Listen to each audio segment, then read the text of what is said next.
Jadi nama Ba'alawi ini dapat ngerampok juga gitu, Dokter Soleh. Jadi nama Ba'alawinya itu dapat merampok, silsilahnya dapat merampok, kemudian sejarahnya dapat mengarang bebas.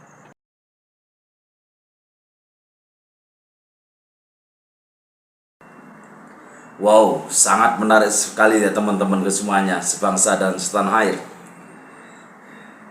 Bahwasanya dikatakan bahwasanya Ba'alawi itu hasil rampok. Ini keren sekali. Oke, saudara sebangsa dan setanah air, gak usah lama-lama, pokoknya kita simak bersama-sama video Ki Haji Imaduddin Usman yang menjelaskan tentang Ba'alawi. Seperti itu ya. Daripada nanti kita salah-salah, yuk kita simak sama-sama, simak dengan cermat, jangan di-skip-skip ya saudara semuanya. Ini sangat-sangat menarik sekali. Oke, ayo kita lihat videonya bersama. Andalan daripada kaum Balui hari ini adalah dengan menggerandol kepada ulama-ulama besar yang pernah menulis nasab mereka, seperti Ibnu Hajar Al-Haytami yang pernah menulis sebuah silsilah tasawuf beliau kepada Rasulullah melalui nasab-nasab Balawi dari ayah ke anak, dari ayah ke anak. Dan kemudian juga dari Murtada Az-Zabidi yang katanya menulis kitab Ar-Raddul Jali, yang kemudian telah terbukti bahwa kitab Ar-Raddul Jali itu bukanlah kitab karangan daripada Murtada Az-Zabidi. Khusus mengenai Ibnu Hajar itu di dalam kaidah ilmu nasab, bahwa sebuah riwayat tentang nasab itu tidaklah disebut sebagai pengisbatan nasab sepanjang di dalam pencatatan itu bukan dicatat di dalam kitab nasab dan tidak berdasarkan tahqiqul ansab, tahqiq umudin nasab. Jadi tidak disebutkan bagaimana Ibnu Hajar, apakah beliau ini menuliskan itu berdasarkan hasil penelitian atau hanya taken for granted dari gurunya, bahwa silsilah gurunya seperti ini, kemudian diberikan kepada Ibnu Hajar dengan pengakuan gurunya bahwa silsilah saya mendapatkan tasawuf ini seperti ini. Kemudian Ibnu Hajar dengan husnudzon kemudian mencatat di dalam kitabnya yang disebut dengan Sabat Ibnu Hajar itu.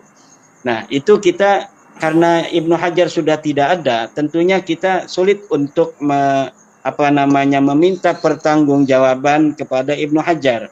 Makanya saya mengajak kepada orang-orang yang selalu membawa nama-nama besar orang-orang yang sudah meninggal, sebutkan saja hari ini siapa yang ingin menjadi wakil dari ulama-ulama besar yang sudah meninggal itu untuk mempertahankan itu.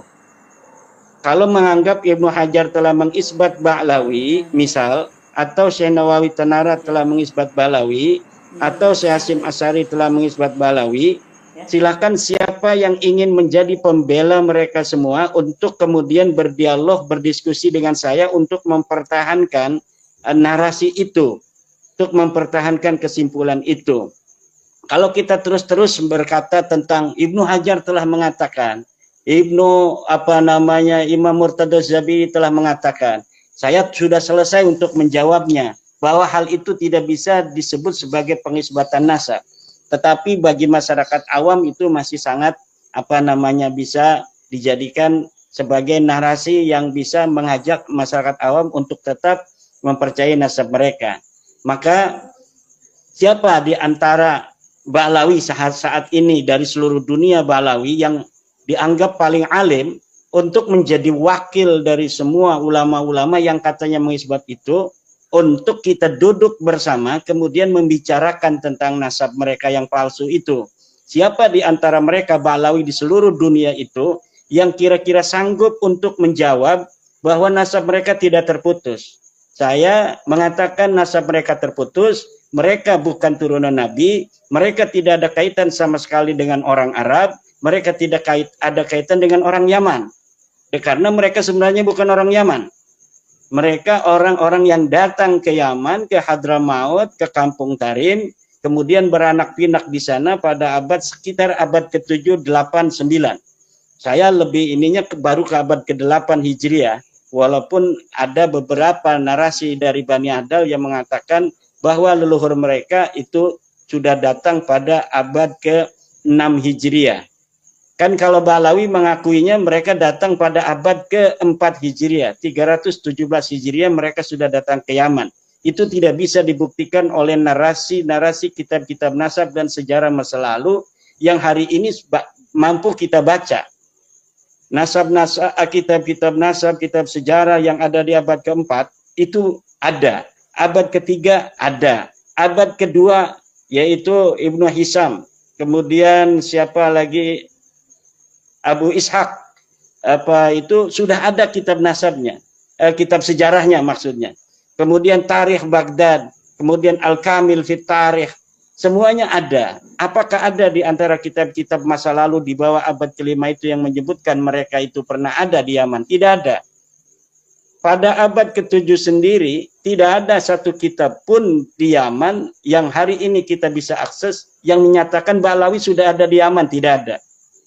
Abad ke-8 tidak ada. Baru di abad ke-9 Ali As-Sakron itu kemudian mencatatkan nama mereka, kemudian seakan-akan mereka sudah ada beberapa abad di masa lalu, yaitu abad ke-4. Padahal semua itu tidak terbukti sama sekali. Siapa di antara para ulama Ba'alawi atau Muqib bin Ba'alawi yang mampu untuk menghadirkan sebuah bukti ilmiah berdasarkan kitab atau manuskrip yang bisa kita akses bersama, yang menyatakan bahwa Ba'alawi sudah ada di Yaman pada abad ke-4, ke-5, ke-6, ke-7. Tidak ada.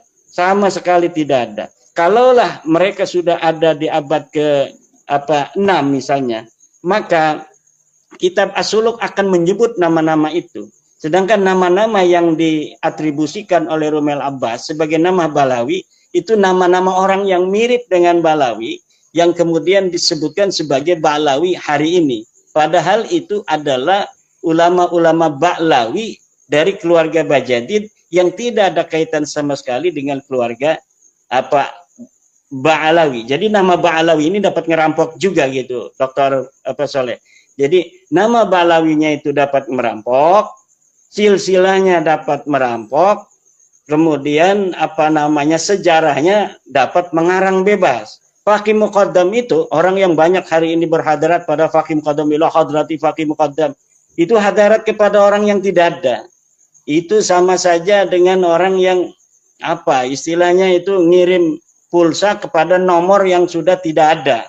Itu akan sia-sia. Atau ngirim transfer kepada nomor rekening yang sudah mati gitu. Bukan sudah mati tapi nomor rekening palsu. Jadi belum pernah ada nomor rekening itu di bank, kemudian dia mengirim nomor itu dengan uang, mentransfer uang, itu tidak akan sampai. Jadi siapa yang dapat bisa membuktikan Faqih Muqaddam pernah ada di dunia ini pada abad di mana dia itu dikatakan wafat, yaitu 653 Hijriah. Apakah ada kitab yang 653 Hijriah atau sesudahnya beberapa waktu atau ketika dia hidup? Tidak ada sama sekali yang pernah menulis bahwa pernah ada orang bernama Faqih Muqaddam hidup di alam dunia ini pada masanya. Namanya baru dikonstruksi, dipublikasi pada abad 9, sejarahnya, glorifikasinya, keramatnya, semuanya hanya ada di abad 9. Kisah tentang surat menyurat antara seorang ulama besar namanya Sa'ad Ad-Difari dengan Faqih Muqaddam, itu adalah cerita fiktif, cerita palsu. Sa'ad Ad-Difari ini orang asli, ulama besar. Kemudian seakan-akan dia surat menyurat dengan Sa'ad Ad-Difari, Faqih Muqaddam ini, kemudian diberikan beberapa catatan bahwa kamu jangan terlalu jadab demikian karena itu bisa dianggap sesat oleh ulama-ulama lain. Kisah ini perdebatan dialektika antara Faqih Muqaddam Sa'ad dan Sa'ad Ad-Difari adalah kisah fiktif yang tidak bisa untuk dipertanggungjawabkan secara ilmiah. Dia diciptakan pertama kali oleh Ali As-Sakron, kemudian dikembangkan narasi-narasinya, suratnya disempurnakan oleh Al-Masra'ur Rawi, oleh Al-Ghurrar, kemudian oleh ulama-ulama Ba'alawi setelahnya. Bahkan sudah ada sebuah kajian kayak disertasi begitu, di Yaman tentang surat menyurat antara Faqih Muqaddam dan Sa'ad Adzifari. Itu semua dilakukan, tidak ada tujuan lain selain untuk menyeakankan bahwa sosok Faqih Muqaddam pernah ada di dunia ini. Padahal tokoh Faqih Muqaddam tidak pernah ada di alam dunia ini. Nah, menarik sekali kan saudaraku sebangsa dan setanah air. Jadi Kiai Imad itu ya menantang seperti itu ya, menantang. Bahwasanya kalau ada dari kaum Pak Alawi yang alim, alim itu berilmu ya, yang menurut kaum Pak Alawi itu udah paling tinggi, diajak berdiskusi tentang nasab Pak Alwi seperti itu. Bahkan kan ya Kimat juga mengatakan bahwasannya hasil ngerampok gitu ya. Nama Bali itu juga hasil ngerampok, dan kaum Bali itu bukan dari Yaman seperti itu ya. Oke teman-temanku, pokoknya cermati terus ya, cermati kata-katanya supaya tidak gagal paham atau seperti apa yang disampaikan oleh Kimat. Oke, terima kasih. Assalamualaikum warahmatullahi wabarakatuh.